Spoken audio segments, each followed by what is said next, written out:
The Enchanted Wood by Enid Blyton. Chapter 2. First Visit to the Wood. The three children had no chance to visit the Enchanted Wood until the next week, because they had to help their mother and father all they could. There was the garden to get tidy, curtains to sew for the house, and a great deal of cleaning to be done. Sometimes Joe was free and could have gone by himself. Sometimes the girls were sent out for a walk, but Joe was busy. None of them wanted to go without the others, so they had to wait. And then at last their chance came. "You can take your tea out today," said Mother. "You've worked well, all of you, and you deserve a picnic. I'll cut you some sandwiches and you can take a bottle of milk." "We'll go to the wood," whispered Bessie to the others.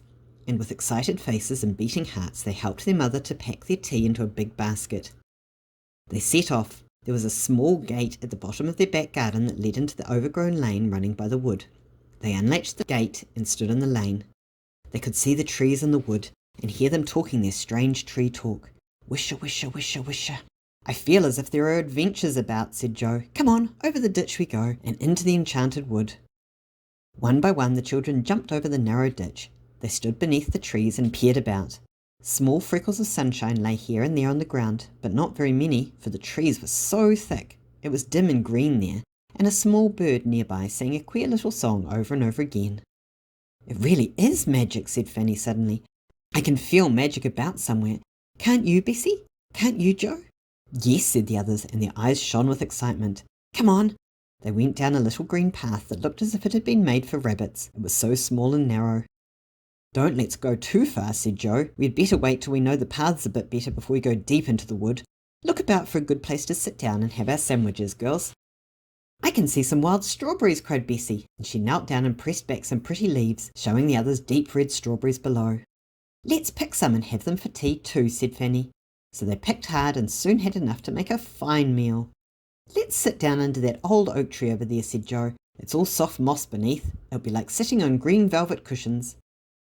So they sat down and undid their sandwiches.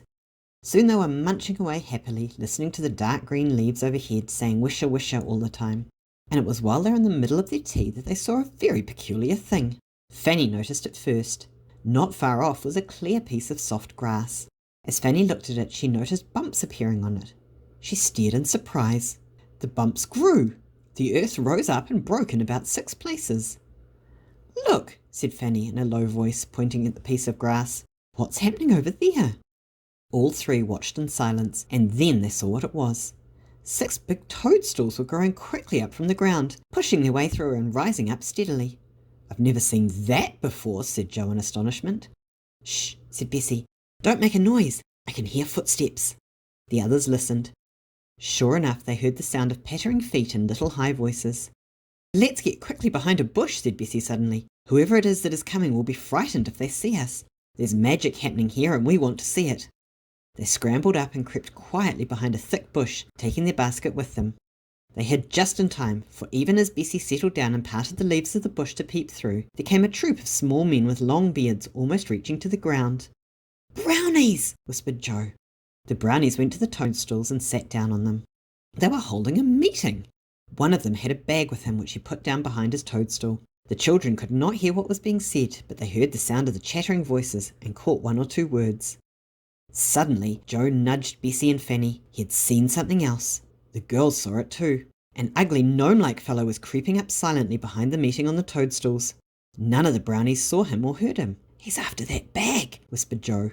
And so he was. He reached out a long arm. His bony fingers closed on the bag. He began to draw it away under a bush. Joe jumped up. He was not going to watch people being robbed without saying something. He shouted loudly, "Stop, thief! Hi! Look at that gnome behind you!"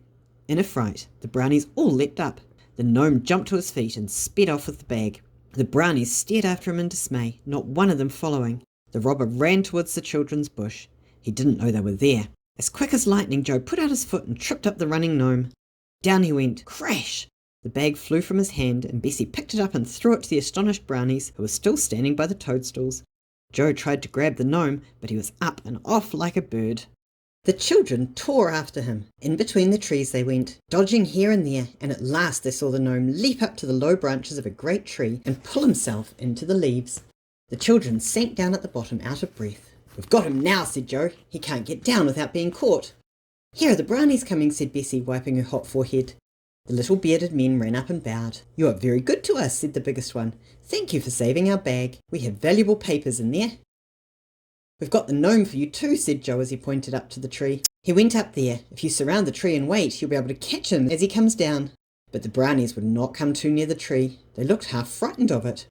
He will not come down until he wants to, said the biggest brownie. That is the oldest and most magic tree in the world. That is the faraway tree. The faraway tree? Said Bessie in wonder. What a queer name. Why do you call it that? It's a very strange tree, said another brownie.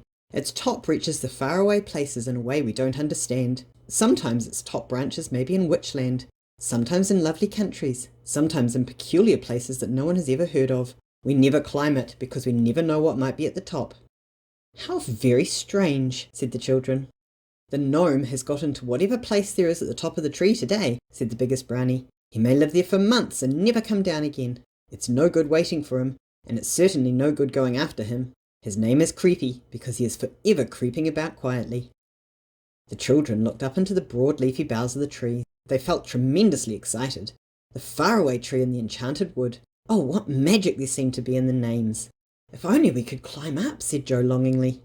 You must never do that, said the brownies at once. It's dangerous. We must go now, but we do thank you for your help. If you ever want us to help you, just come into the Enchanted Wood and whistle 7 times under the oak tree not far from our toadstools. Thank you, said the children, and stared after the 6 small brownies as they ran off between the trees. Joe thought it was time to go home, so they followed the little men down the narrow green path till they came to the part of the wood they knew.